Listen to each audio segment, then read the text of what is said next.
Hi, my name is Jono, and if you're new here, I do pencil drawings.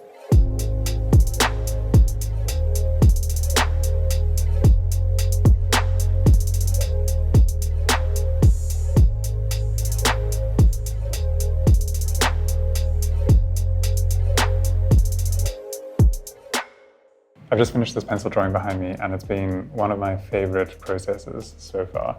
The thing that stood out for me particularly with this piece is that a huge part of the composition was the layers of texture throughout the drawing. And so in this video, I thought I'd go through a little bit of the intention behind those textures and how I drew them, and why it was just so cathartic to do this piece.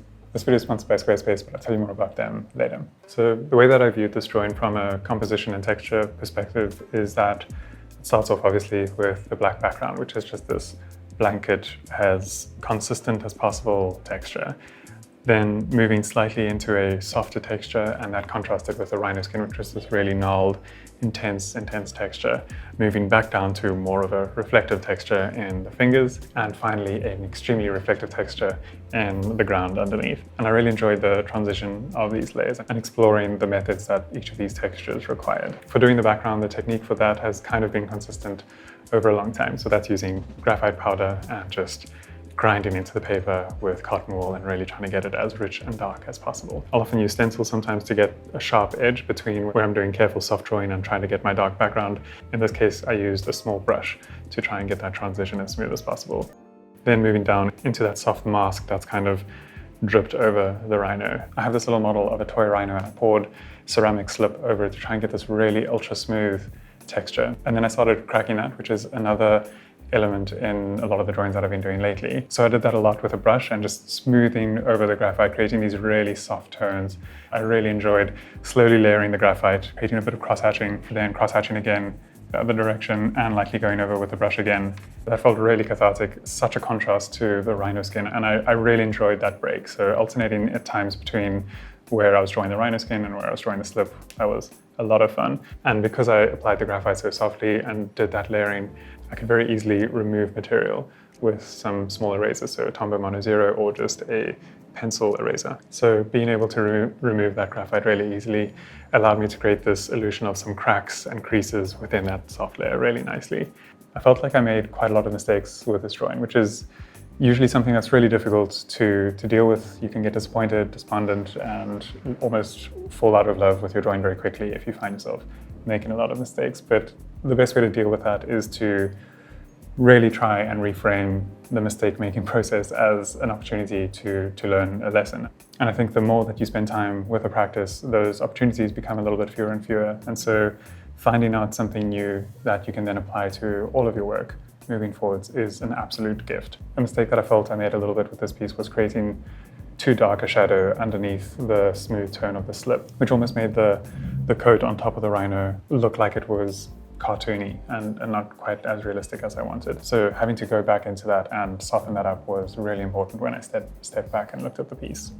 Then moving down into the rhino skin, this was an extreme test of patience. So this involved just creating really small little squares to try and get that, I don't know how to describe it, the gnarled rhino skin texture. I had to try and follow contours that suggested the volume of the rhino's skin. So if there was a fold over a shoulder or something, you kind of have to follow the contour lines of that while creating these little squares and blocks and building up the cracks in the rhino skin. Also alternating between brushing and reinforcing those marks, because every time you brush, you soften all your marks. When it came to erasing and creating little highlights of each of those squares in the rhino skin, this wasn't really as much of a problem as it's been in the past because of the way that I applied the graphite. But the effect that I was getting was quite stark, and that contrast was a little bit too much. It looked a bit artificial or cartoony. So I'd have to alternate again between putting over the brush and just softening all those details, then pulling out just small moments of intense highlights and going back in with pencil to try and get those intense shadows at certain moments as well. I fell into the same trap that I often fall into, which is getting caught up in the details and forgetting the larger shapes of the rhino, particularly in the head. There was a stage where the head of the rhino was just a mess of rhino skin texture, and it really lacked the overall shape. I had to put it up on the easel, take a step back, and then go in and just ruthlessly apply shadow, erasing a ton of work that I'd done in order to bring back the original shape and volume of the features of the rhino. But doing that is obviously really, really crucial in order for the drawing to look full and full of life and fleshy and have the volume, which I really love. There were quite a lot of composition lessons that were learned in the process of drawing this Rhino. What I thought would look good when I was planning the original composition weren't necessarily the things that I stuck to. In the very last minute, I changed the nature of the fingers. At first, I had them as these cracked fingers referencing back to the Rhino skin, and it was only later that I decided to rather lean into the textures changing, so having 5 distinct different textures that I wanted to explore. This drawing was a huge amount of fun. I really loved moving through the different textures and exploring a lot of the new methods that I've been playing with over the last 2 years, I suppose, so maybe they're not that new anymore. But particularly the work with the brush and layering up slowly, being able to erase, those moments were really special for me.